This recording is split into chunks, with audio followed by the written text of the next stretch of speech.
Mercy is for the weak. We do not train to be merciful here. Wait, what? Hey, welcome to Beyond the Rut, the podcast about helping you pursue and achieve your dreams without compromising your faith, your family, or your health.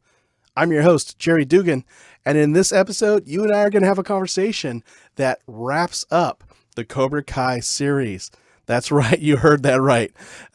Specifically, we're going to talk about the rut that John Kreese was in seasons 1 through 4 of Cobra Kai and how that connects to our own lives. And specifically what I'm talking about is the rut of being stuck in a process. That's right. Maybe you have been doing the same thing over and over and over again, expecting different results, and surprise, you're not getting that. So that's what we're talking about today, and we're going to give some practical tips on how to get past that kind of rut. But we're doing this in the frame of the show Cobra Kai, and we're talking about John Crease, the founder of Cobra Kai himself. So here we go. All right. Hey, Rudder Nation, I'm glad that you're here with me this week. Now, if you've been following along the whole series, this is part 3 of an impromptu series I wanted to talk about of some ruts that we face in life or could face in life as they're kind of shown and probably not done purposefully, but just something I picked up on when I binge watched Cobra Kai seasons 1 through 4 with my wife at the time of this recording. So if you're not familiar with Cobra Kai, a couple of things to keep in mind here. Number 1, Cobra Kai is a show off of Netflix based on what happened after Karate Kid Part 2, and Karate Kid Part 3. So it's the continuing saga of Danny LaRusso, Johnny Lawrence, and all the other characters we came to love and hate in the Karate Kid franchise. Now, if you have not seen the show and you want to see the show and you don't want any spoilers, then this is your official spoiler warning right here, because I'm going to share some examples from the show to help make my point, and it might give away some aha moments and some cliffhangers might get resolved. So if that is the point or the thing that you wish to see that whole show spoiler free, then download this to your phone, come back and listen to it another time. Now for everybody else, you've either seen the show or you don't care about the show, but you're really curious about where do I go with these lessons picked up from Cobra Kai. Let's go. All right. Now, to pick up where I left off, part 1 was the rut that Johnny Lawrence faced by being trapped with his limiting beliefs and his negative self-talk. So how did failure lead to him really doubling down, tripling down on limiting beliefs? And then what were some practical things that could get us out of our own limiting beliefs? That was part 1. If you want to hear that one, go back to beyondtherut.com/290. You can listen to that episode. Part 2, we now took a look at Danny LaRusso. Now, Danny was our hero in the 3 movies. He was the guy we rooted for. We saw him do the crane kick. We saw him do the drum thing. We saw him do kata. And in every chance, or in every situation, he overcame his fears. He overcame the odds, and he came out the winner. What we saw in Cobra Kai, the series, is 34 years later, Danny LaRusso, our hero, now potentially becoming our neighborhood bully. He rested on his laurels, rested on the success, and really didn't grow after a certain point. And some of us may have found that in our own lives, whether it's in our marriage, in our business, or our profession, or just our involvement in the community. At some point, we rested on our laurels, our successes, did nothing new to keep growing, and we're now seeing the world move on beyond us. So that's part 2. And if you want to hear that one, beyondtherut.com/291. If you're listening to these on a player like Apple Podcasts or Spotify, Overcast, part 1 is 290, episode 290. Part 2 is episode 291. This is part 3. It's also Beyond the Rut, episode 292. There you have it. Now you're up to speed. So who the heck is John Crease? Now, if you know the movies, you know exactly who this jerk is. He is the founder of Cobra Kai Dojo. He's the one who created the bullies who picked on Danny LaRusso in the original Karate Kid movie. Vietnam veteran, special forces. He ingrained in his students, strike first, strike hard, no mercy. And they do that. They strike their enemies first. They saw the world in a very antagonistic way. They either are the aggressors or they're the victims, and you're not going to be the victims. So you got to be the aggressor, and everything they do, they were the aggressor. And so the Cobra Kai we get to meet in the 1980s, 1984 to be exact, they are, in fact, bullies. They pick on the weak. They laugh at people. They draw attention to others, so it's not brought onto themselves. They do it through fear. And that's the Cobra Kai we got to know in the 1980s. Now, in Karate Kid Part 3, it's no different. John Crease and his business partner, Terry Silver, come out of the woodwork, and they have this plan to take on a high school student, torment him, embarrass him, get him scared, and humiliate him in front of the All Valley tournament crowd. And it's like the most outlandish plot for a movie, Part 3 is. But now we're, again, 34 years later, 35 years by the time John Kreese comes into the show. Because he comes in at the end of season 1, and he's part of the show seasons 2 through 4. And here's the thing. It seems like there's this roller coaster with John Kreese. Now, if you've seen all 4 episodes, you've seen that roller coaster. Turns out John Kreese is down and out. For the last decade, he's been living in a homeless shelter, or homeless shelter after homeless shelter. He is just wallowing in his misery and self-pity, almost like a Johnny Lawrence, but older. Now we see him get restored. He's given a second chance by Johnny Lawrence, and John Kreese does what every good villain does. He takes advantage and he takes over Cobra Kai from Johnny Lawrence. And before he even does that, though, he's infusing his flavor back in the original vision he had for Cobra Kai Dojo. And that is that strike first, strike hard, no mercy. And he sees every match as a life or death fight. He sees every interaction as good guys, bad guys. And they're all the bad guys because I'm the good guy. And that really amps up the violence committed by Cobra Kai. So the kids who used to be bullied are now out there bullying others. And it even gets to the point where at the end of season 2, there's this really outlandish brawl between Cobra Kai and Miyagi-Do dojos. And it ends with Miguel, our hero from season 1, the guy that we rooted for because he was the victim of bullying and he became strong and confident and fought back and he won in season 1. He is now one of the biggest aggressors in the whole thing. Well, it ends with him falling off the edge of a railing, and he's now paralyzed. And then our other good guy, Robbie, Johnny Lawrence's son, is on the run. Now, this is the byproduct of the bad teaching from Sensei Kreese. And you're just like, man, this guy sucks. So somebody just let him get out of here. You know, when does he die? Like that left my wife and I just really wondering, when does this guy just keel over and die? Yeah, we just do not like this character. It just made us cringe. Every time John Crease showed up on camera, we knew he was up to no good. Just evil, pure through and through. Well, then they start to showcase another side to him. So we start to see later in the show, in seasons 3 and 4, a John Crease who was also bullied when he was younger. So before he joined the army, he was a busboy. His mother committed suicide. He's dealing with the loss of his mother to this mental health issue. And while he's trying to deal with that, the football stars are picking on him, calling him freak. And so he starts to realize there's strength in going out and being a soldier. He protects a woman who's being, abused by her boyfriend. And she becomes the love of his life. So he's a good guy.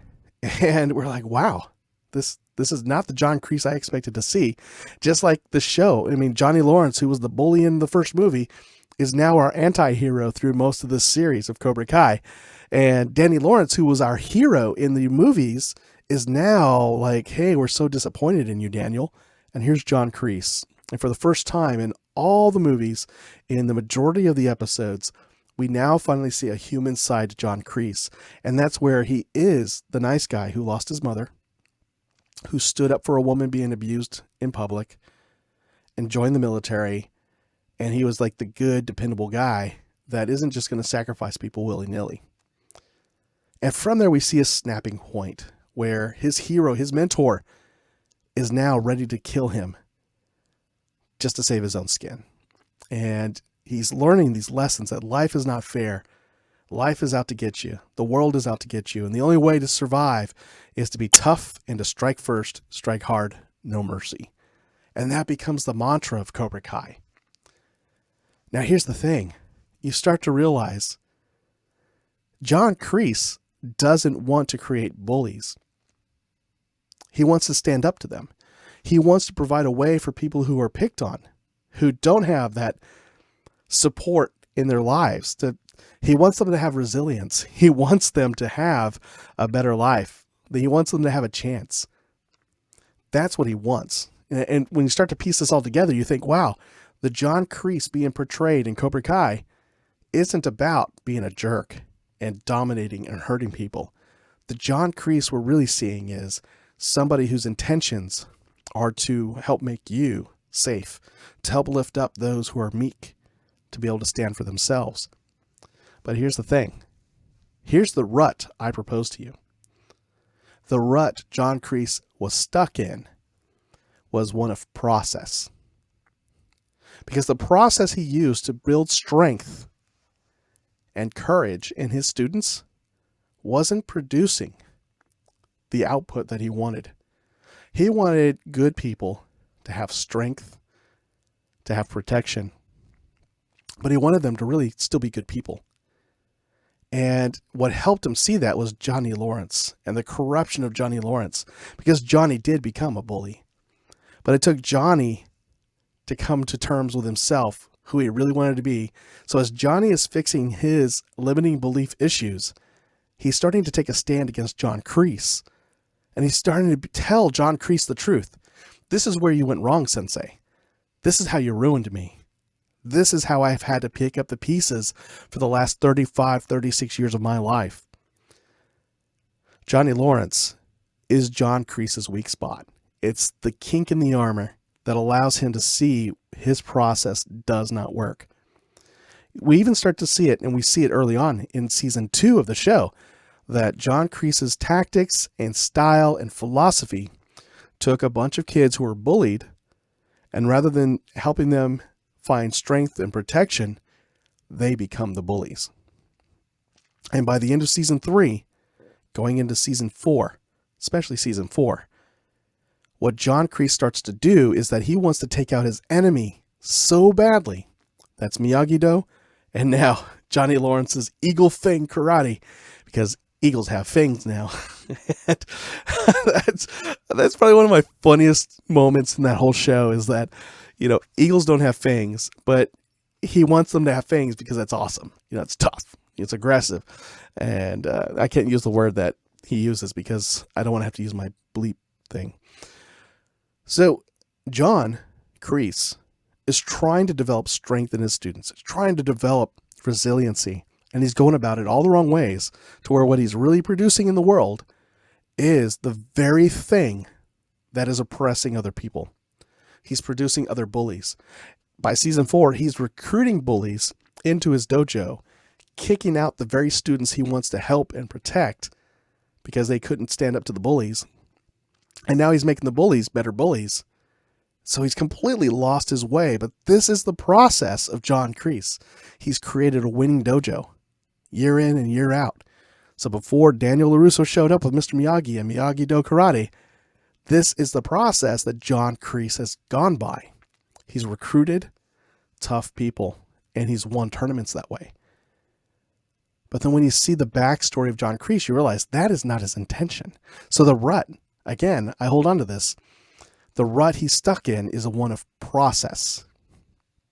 And it's not until the end of the series in season 4. Now, I don't think the series has ended. They did promise us at least a season 5 at the end of season 4. So if I just made you panic, I'm sorry. That wasn't the intent. But here's the thing. By the final episode of season 4, it finally dawns on John Kreese that what he really needs to do to produce the outcome he's wanted is to show mercy. His process of strike first, strike hard, no mercy, it isn't working. And he's risking the loss of a student over this. He's seeing the impact it's having on his students. Now, I don't know what season 5 has in store for John Crease, but there's a moment where he lets his student Tori decide, how does she want to play this last round? She doesn't tell her to play dirty like he has always done in the past. He doesn't talk about finish her. He doesn't talk about no mercy. He asks her, how do you want to do this? And lets her choose. And that's something he's never done before. But it's that aha moment for him that his process isn't working for everybody. And his process isn't producing the outcome he wants. And that could be the thing for us. That whether it's our marriage, that relationship is going through a process that we think it worked 10 years ago. Why does it not work now? And the truth is, our spouses, our partners, are people too. And over those 10 years, they've grown. They've changed. So what worked 10 years ago may not be the thing that works now. Plus, they're people. It's a relationship, not a process. That's very different. But at work, maybe there's a project where a process has worked time and again. Or it's the way we've always done it. Have you heard that one before? It's probably a phrase you either A, used yourself, or B, you've heard it said so many times it makes you gag, or you want to gag, because it's just, it holds you back. So that's something to think about. All of the things being equal, how is your process working for you? Whether it's at work, whether it's with your fitness, maybe you're in your 40s and you're realizing you've got nothing saved for your retirement. Is your current process with your finances working? Now, everybody's finances are different. I have no idea what you're going through. So the only question I can throw out there safely to challenge you and not be way out of my league is your process with your finances working for you? Are you putting aside enough each and every paycheck so that you have a future paycheck when you're not working anymore? Do you have a nest egg set aside so that if you get hit with an emergency, you can pay for that emergency with a cash reserve as opposed to whipping up the credit card? Now, if you're going to use credit, do you have a plan to get rid of that debt and free up your cash flow again? All good things. If it's fitness, do you have things in place that trigger the habits needed to work out? And I know mine, they go up and down. One thing I do consistently is I wake up at 5 a.m. every day. The rest of the routine all depends on what triggers I put in place before I went to bed. So if my book is on the nightstand, that comes out to the living room with me. If my workout clothes are also set up, then there's a workout. If a journal or my laptop is out on the table as well, I'm journaling that morning. So my routine is completely dependent on the things I put in place for the process to work. So the question is, in any area of your life, how's your process working? Are you trying different things to get the different results you want? Or are you doing the same thing over and over and over? Like John Crease, he got a second chance from Johnny Lawrence, and he swooped in and did the same thing he's always done. And he's not getting the results he wanted. And it could be the same thing for us. We're probably doing the same thing we've always done.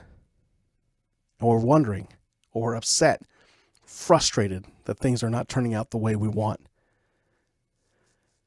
And if that's the case, there's really just a simple solution on this one. First step, take a step back. What am I doing today, every day? What is my routine? What is my habit? And when you take the time to really look at what are your daily activities, you start to see what the pattern is, and then you can start connecting the dots to where am I right now? Oh, this totally makes sense now. And it's just an exercise that'll take about an hour to do. Where am I right now? What is the state of my life right now in the areas of my faith, my family, my fitness, my finances, and my outlook on future possibility? Those 5 areas. Now, what am I doing every single day? How do those activities contribute or not contribute to where I wanted to be in those areas of my life? And that's when you can start to make a change. So the first thing, take a step back, and inventory is the second thing. What's my current state? What do I do every day today? And how do those activities lead to my current state? Because the third step is, if you want to make a change, if you truly want to make a change, what is the future state I want in those areas of my life? Start to write those down. Great. What are the daily activities, weekly activities, monthly activities that are going to provide inputs that'll produce those results? Now you got a plan. Now you got to put the triggers in place so you do that plan every single day. Or, if you just want to build room for you to be human, win 5 days of the week out of the 7. Win 5 of them. Every month, win 3 of the 4 weeks. For the year, win 9 of the 12 months. You got a winning year. And you just stack one year after another like that, and you'll be where you want to be. You'll live the life you always dreamed of living beyond the rut. So there you have it. John Crease, his rut was repeating his pattern of behavior, but not getting the results he wanted. And it wasn't until he changed his process that he got a different result. And that's the challenge for us. Where is it we're not getting the results we want? What are the processes we're doing every single day to give us our current state? What is the future state we want? Now you can figure out what are the daily steps that'll get me there. So with that said, I'm glad you joined me for parts 1, 2, and 3 of this Cobra Kai series. It was a lot of fun to put together. I get to play with my lights. If you're watching the video version of this on YouTube, I've done a different set of lights, a different t-shirt. I mean, it's just like, man, I love this. This is so cool. Yeah, I recorded all this at one time and I just changed out shirts, because I didn't want you to think I have only one t-shirt. So I mixed things up. Now, for this episode specifically, I was talking about changing your process, changing your path. And I've got a tool for you that is free to download. It's called Measure It to Make It. It's a goal planning, goal setting tool for life. So you get to really dig deep. What are my values? What does life look like if money was no object, time was no object? What do I want to do in my life before I'm no longer on this planet? And then from there, you take a look at what is my purpose? What do I want life to look like in my faith, my family, my fitness, my finances, and my outlook on future possibility? And then from there, you start to really whittle down to, what am I doing this year? What am I doing every month? What am I doing every week, every day? What are my milestones? And once you've got that, you've got a written plan that's going to take you every single day closer to the life you want to live. So if you don't have something like that in place already, I invite you to go to beyondtherut.com/goals. And there you can download that document for free, print it off, fill it out, and it's yours.